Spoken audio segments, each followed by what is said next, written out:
As a University of Phoenix instructor for the past 12 years in Southern California, I have watched students struggle with the APA format. What students don't recognize is that there's nothing mysterious about the APA format. The APA format is just another standard for citation. It's a way to take evidence that you can retrieve from a book, from an article, from the internet, from an interview, from a movie, from a documentary, from a podcast, really any type of resource, and use that as evidence. The more evidence that you put into a paper, especially a research paper or a case study, the more you will make your argument powerful and convincing.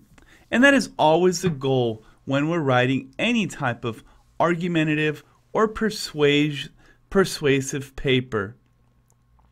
Now, one of the most popular sources for references is the internet. It's so easy. We can use Google as our research method, and we will find all types of information on the internet. The trick with finding a source or a reference or a citation or a quotation on the internet is to make sure it comes from a legitimate source. Now, there is no litmus test for what is a legitimate source. However, we can all agree that certain brands and certain websites bring with them a sense of legitimacy. And the reader reading our paper will also sense that legitimacy. In other words, that source will pass the smell test.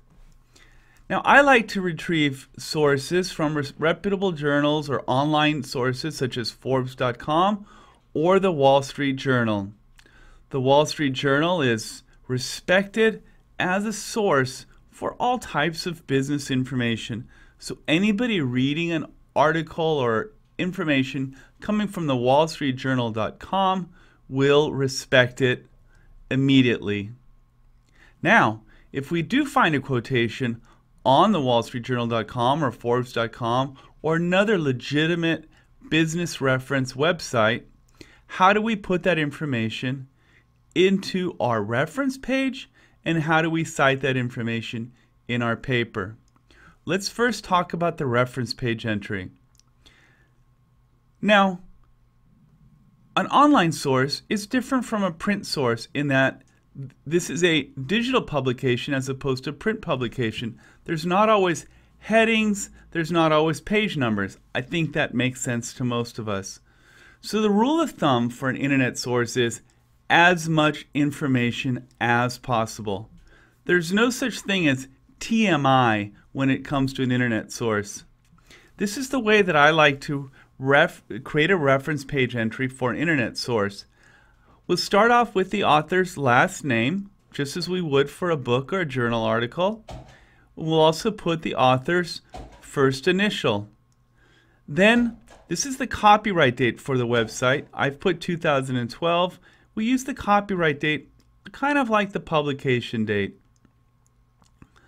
The article or the name of the journal or website is the Wall Street Journal. Then I like to put a colon after the Wall Street Journal, and I will put the name of the article. In other words, we're kind of creating a heading for this or chapter heading for this particular article. Then I write retrieve from, and then I will paste the entire URL or Universal Resource Locator from the internet website right into my paper. As you'll see, I haven't messed around with the formatting of the URL because we would want to give the option to the reader to click on that particular source and go right to the internet if this was, let's say, a Word document on a computer. Some people have asked me, should we shorten the URL? There are URL shorteners such as bit.ly, but I don't recommend that because we like to see these words onlinewsj.com. That means it comes from that online source. Now I can control click this source and it will take me to that particular article. Isn't that fascinating? This is awesome. It's great to live in the age of the internet.